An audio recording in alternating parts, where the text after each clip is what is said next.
Vaman Kumar, an expert in economics and an avid researcher, talks about how the ban on mineral exports is affecting the land of Indonesia in monetary and fiscal terms.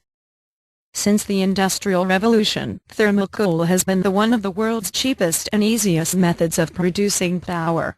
Its prevalence in global energy production has remained as one of the major sources of fuel even today.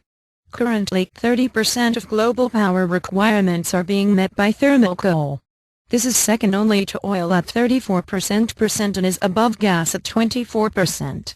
This makes coal one of the more enticing prospects for commodity trading.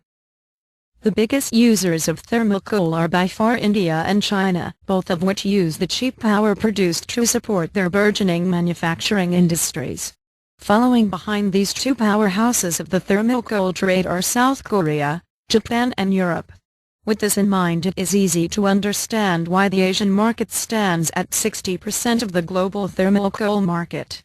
It is this simple reason that the thermal coal market in Asia takes a key role in supporting the thermal coal market worldwide. Thermal coal can be divided into 5 grades. However, for energy production, 2 grades are of interest to us: bituminous and subbituminous.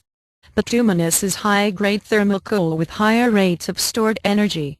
Subbituminous is a lower grade which burns with less energy but is more common. Thermal coal production is largely a domestic phenomenon.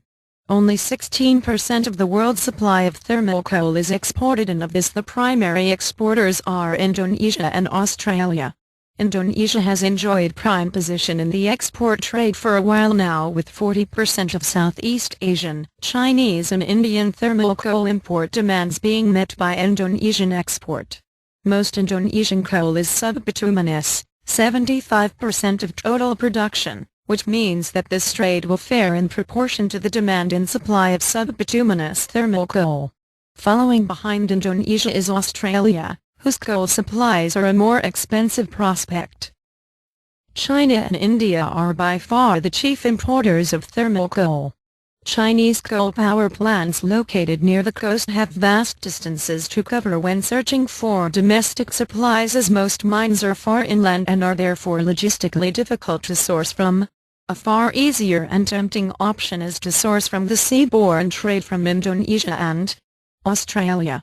Vaman Kumar, director, Arrives, said, however, there has been a recent decline in the price of thermal coal, which has made the importation of thermal coal by sea to China a less than desirable prospect under older contracts asking higher prices. Several Beijing traders have recently defaulted on payments and refused to accept cargoes of thermal coal from Australia. Consequently, the Chinese market is undergoing a sort of realignment.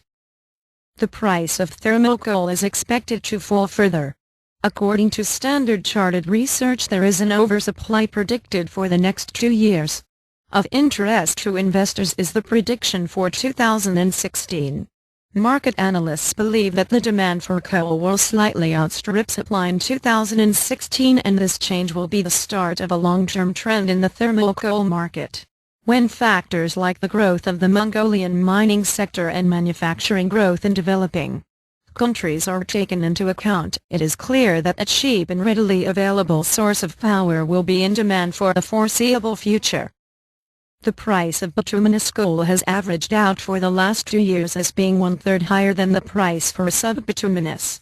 That said, it has historically been known to fluctuate in comparison, and the savvy investor would be wise to take a spread between the two to attempt to balance the differences out.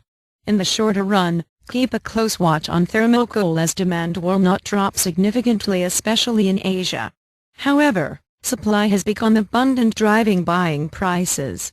Short-term profits can be made by going on long on thermal coal prior to any rebound of the price. Thank you.